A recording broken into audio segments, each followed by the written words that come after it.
Hello everyone, I am Aastha Chaudhary and welcome to Rau's academy.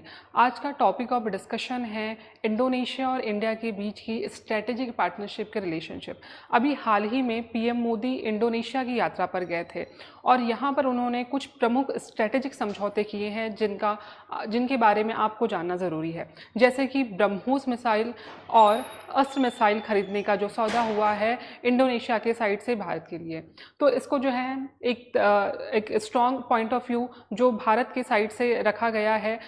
एक तरह से हम देखें कि बहुत ही बड़ी स्ट्रेटेजी पार्टनरशिप का जो है ये एक बहुत बड़ा एग्जाम्पल है। तो इसको हम समझते हैं कि क्यों जो है इंडोनेशिया हमारे लिए हमारी एक स्ट्रेटेजिक पार्टनरशिप, या हम ये कहें कि जो ब्लू इकोनॉमी है या फिर मैरीटाइम जो सिक्योरिटी है उसके लिए इंपॉर्टेंट है। इन सभी के बारे में हम चर्चा करते हैं। तो जो खबर है वो ये है कि why is Indonesia buying India's BrahMos missile, और इंडिया और इंडोनेशिया की जो है पार्टनरशिप। ठीक है, तो इंडिया इंडोनेशिया पार्टनरशिप क्यों चर्चा में है?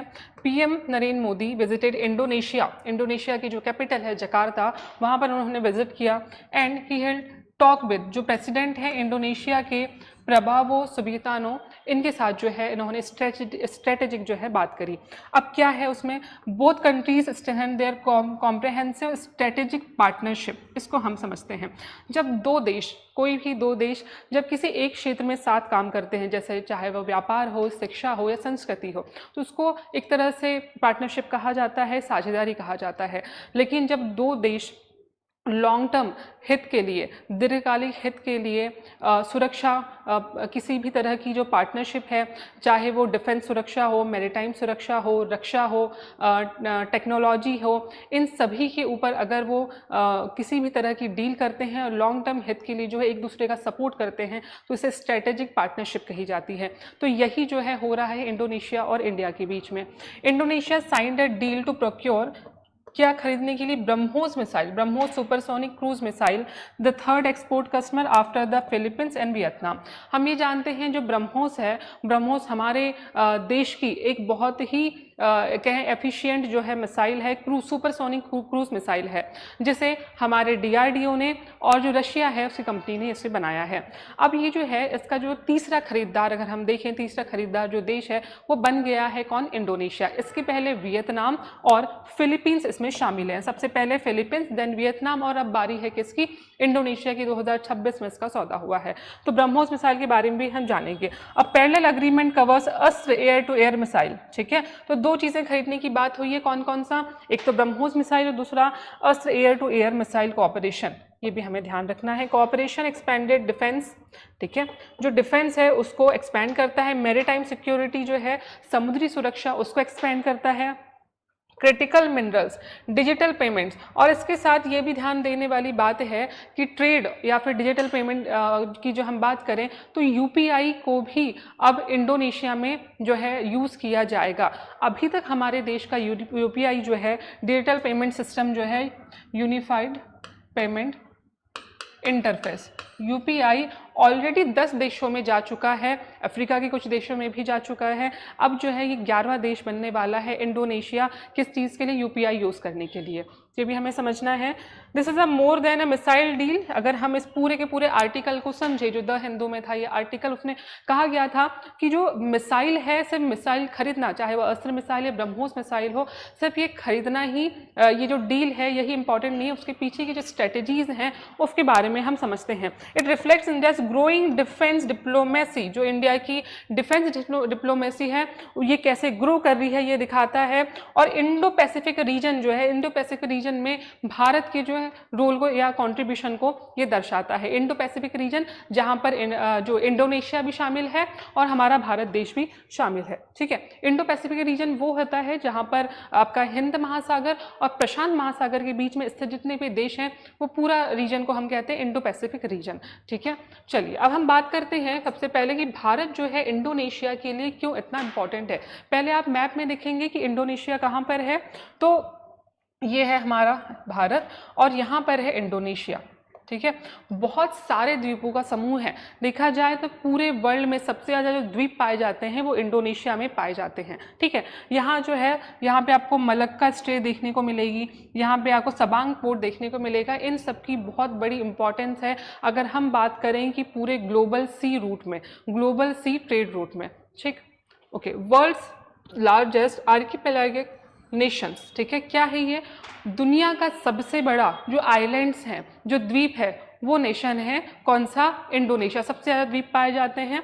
Lies between Indian Pacific ocean and Pacific ocean. तो इसकी जो ये जो पोजीशन है कि इंडोनेशिया एक तो पैसिफिक ओशियन और इंडियन ओशियन के बीच में लाया करता है, इसको बहुत ज़्यादा इंपॉर्टेंट बनाती है, क्योंकि जितने हमारे इम्पॉर्टेंट, जैसे स्टेट ऑफ मलक्का पूरे जो वर्ल्ड का बहुत बड़ा सी रूट है जहाँ से जो है ट्रेड होता है, लॉजिस्टिक्स भिजवाए जाते हैं, इंडिया के लिए भी उतना ही इम्पॉर्टेंट है। इसके अलावा जो साउथ चाइना सी है वहाँ से भी जो आवाजाही है इसमें बहुत ज़्यादा है। तो स्ट्रेटेजिकली इंडोनेशिया की पोजीशन, उसके द्वीप आइलैंड की पोजीशन बहुत ज़्यादा इंपॉर्टेंट है भारत के लिए भी और बाकी देशों के लिए भी। तो ऐसे देश के साथ एक स्ट्रेटेजिक पार्टनरशिप होना इंडिया की जो मैरीटाइम सिक्योरिटी है, समुद्री सुरक्षा है या डिफेंस पावर है, उसको और ज़्यादा मजबूती प्रदान करता है। लार्जेस्ट इकोनॉमी इन आसियान, जितनी भी आसियान कंट्री हैं उनमें सबसे ज़्यादा लार्जेस्ट इकोनॉमी किसकी है? इंडोनेशिया की है। ओके, कंट्रोल्स मेजर सी रूट की हमने जब बात करी तो कौन कौन सा मेजर सी रूट ये कंट्रोल करता है? स्ट्रेट ऑफ मलक्का, जिसे मलक्का जलडमरू कहते हैं, सुंडा स्ट्रेट और लंबोक स्ट्रेट। ये स्ट्रेट ऑफ मलक्का के पास ही क्या है? यहाँ पर है आपका सबांग पोर्ट, सबांग पोर्ट, ये भी हमें याद रखना है। चलिए, इंडिया इंडोनेशिया स्ट्रेटेजिक पार्टनरशिप, तो इसमें जो क्या डील हुई है, क्या डील हुई है? देखिए, डिफेंस, रक्षा, मैरीटाइम, समुद्री सुरक्षा को लेकर और डिफेंस को लेकर जो है यहाँ पर एक बहुत बड़ी डील हमको देखने को मिलती है, ब्रह्मोस मिसाइल कोऑपरेशन।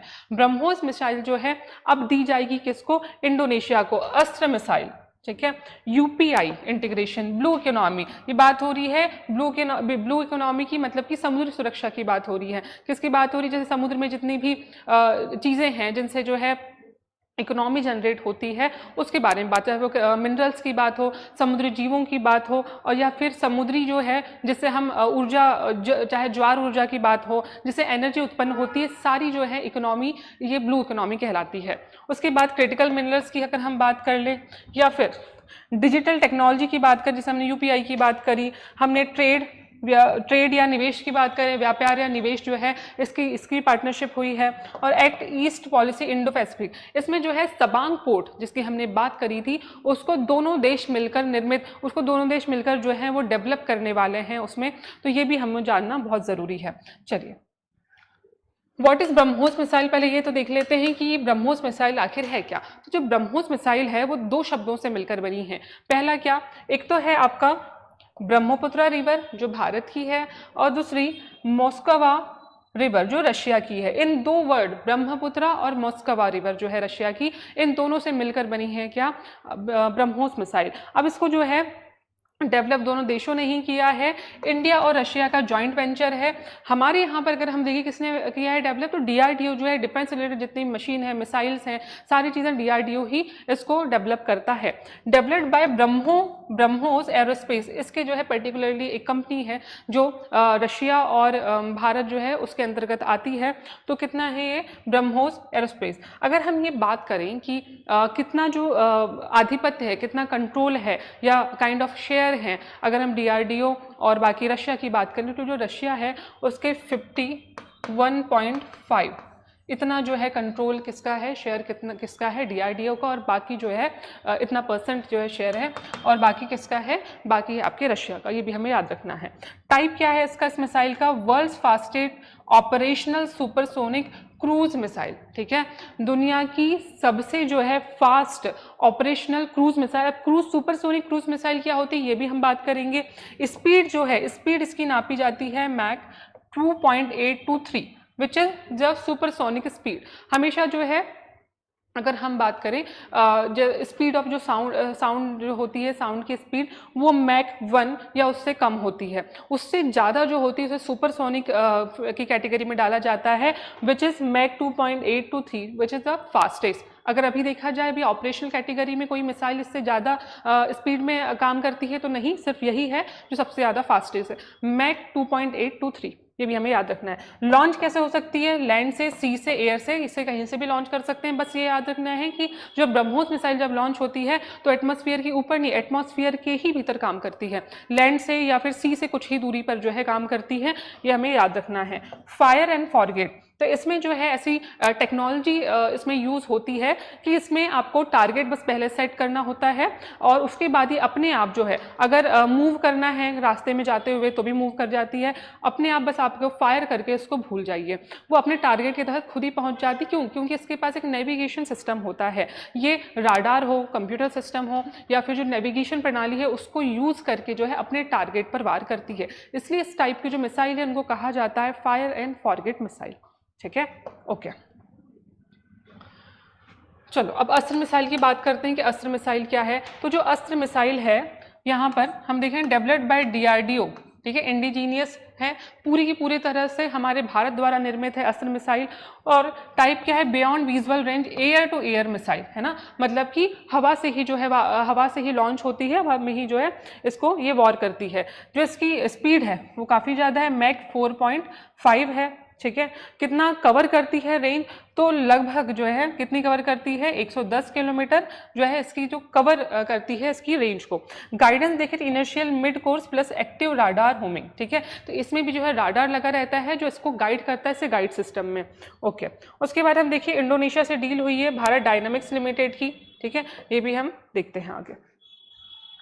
ओके, अब हम बात करते हैं जो ब्रह्मोस मिसाइल है वो काम कैसे करती है। ब्रह्मोस मिसाइल अपने आप में एक बहुत ही डेवलप्ड टेक्नोलॉजी का एक उदाहरण है। तो वो काम कैसे करती है, सबसे पहले इसको लॉन्च तो किया जा सकता है ज़मीन से भी, जो सी सरफेस है उससे भी, और एयर से भी लॉन्च किया जा सकता है। अब लॉन्च करने के बाद यहाँ पर एक बूस्टर फेज लगा होता है, ठीक है, solid rocket booster give initial speed, जो इनिशियल स्पीड होती है वो बूस्टर में होती है, मतलब कि फ्यूल जो होता है उसको बूस्ट प्रोवाइड करवाता है। अब इसमें क्रूज फेज होता है, क्रूज फेज मतलब एक रामजेट इंजन आपने सुना होगा, रामजेट इंजन जो है जब से ही मान लीजिए जो आपकी मिसाइल है ब्रह्मोस मिसाइल, जैसे कि वो लॉन्च होती है तो यहाँ पर एक बूस्टर लगा होता है। इस बूस्टर में जैसे ही वो इनिशियल फेज प्रोवाइड करवाता है तो बूस्टर अपने आप जो है अलग हो जाता है। अब कौन काम करेगा, लॉन्च होने के बाद अब काम करता है रामजेट इंजन, ठीक है। तो अब रामजेट इंजन की खासियत ये है कि जब भी आप कोई इंजन देखें तो उसमें फ्यूल भी होता है और ऑक्सीजन भी होता है, लेकिन रामजेट इंजन में ऑक्सीजन नहीं होता है, ठीक है। ये तो हम बात करते हैं कि जो रामजेट इंजन है उसमें ऑक्सीजन नहीं होता, तो फिर चलता कैसा है, ये क्या करता है, जैसे ही वो एटमॉस्फेयर में जाते हैं तो एटमॉस्फेयर की जो ऑक्सीजन है वहाँ से एटमॉस्फेयर की ऑक्सीजन को जो है ये यूज़ करता है। इसीलिए रामजेट इंजन अपने आप में बहुत लाइट वेट होता है और बहुत स्पीड तक जाने की जो है क्षमता रखता है, ठीक है। याद रखेंगे नेविगेशन कैसे होता है, दिशा कैसे दिखती है इसकी, तो INS जो है हमारे भारत का जो है नेविगेशन सिस्टम जो है इससे ये इसकी मदद लेता है, सैटेलाइट नेविगेशन ऑनबोर्ड कंप्यूटर्स में लगे होते हैं, ठीक है। टर्मिनल अटैक, फिर एक्टिव राडार लॉक्स टारगेट लो एल्टीट्यूड प्रिसिजन स्ट्राइक, ठीक है। अब जैसे ही नेविगेशन इसको दिखाता है कि टारगेट कहाँ पर है, उसके बाद ये जो है अटैक कर देता है, कैसे, एक्टिव राडार से, ठीक है, लो एल्टीट्यूड पर जो है एकदम एक्यूरेट प्रिसीजन से लॉक कर देता है अपने टारगेट को और वहां पर फिर वो अटैक कर देता है। ये भी हमें याद रखना है। स्पेशल क्यों है, फायर एंड फॉरगेट है कि आप फायर करके जो है उसको भूल सकते हैं क्योंकि अपने टारगेट तक वो खुद ही पहुंच जाता है अपने गाइडेंस सिस्टम के द्वारा। उसके बाद बहुत ही ज़्यादा हाई स्पीड है, कितनी है, तो ये है मैक 2.823, हाईली एक्यूरेट है, इसलिए बहुत सारे जो देश हैं रिलाय कर रहे हैं भारत की ब्रह्मोस मिसाइल पर और इसको खरीद रहे हैं। डिफिकल्ट टू इंटरसेप्ट, ठीक है, ये भी हमें याद रखना है। तो क्रूज है उसका क्या मतलब होता है, ये भी हम देखते हैं। जो क्रूज होता है उसका ये मतलब होता है कि कोई भी चीज़ है जो आराम से या लगातार चल रही हो। तो ऐसे ही ब्रह्मोस जो है, ब्रह्मोस सुपरसोनिक मिसाइल अपनी स्पीड से चलकर, अपनी एक नॉर्मल स्पीड से चलकर जो है फिर नेविगेशन का सहारा लेकर अपने टारगेट पर अटैक करती है, ठीक है। चलिए अब हम बात करते हैं why is this deal important, Bharat के लिए और इंडोनेशिया के लिए डील इतनी इंपॉर्टेंट क्यों है। भारत के अगर पॉइंट ऑफ व्यू से समझे तो डिफेंस एक्सपोर्ट, जितने भी हमारे जो डिफेंस के एक्सपोर्ट हैं वो अगर होंगे, उसकी मतलब इसका ये है कि बाकी जो देश हैं उनके रिलायबिलिटी भारत की जो प्रोडक्ट हैं, डिफेंस की जो प्रोडक्ट है उन पर बढ़ रही है और हमारी इकोनॉमी को एक बूस्ट प्रोवाइड करवाते हैं ये। ठीक है, अगर हम बात करें डिफेंस एक्सपोर्ट की, आत्मनिर्भर भारत, क्योंकि जो है भारत ब्रह्मोस मिसाइल बनाई ही गई है भारत में और रशिया की मदद से, तो ये भी याद रखना है आत्मनिर्भर भारत का जो है ये विजन को एक ग्रोथ प्रोवाइड करवाता है।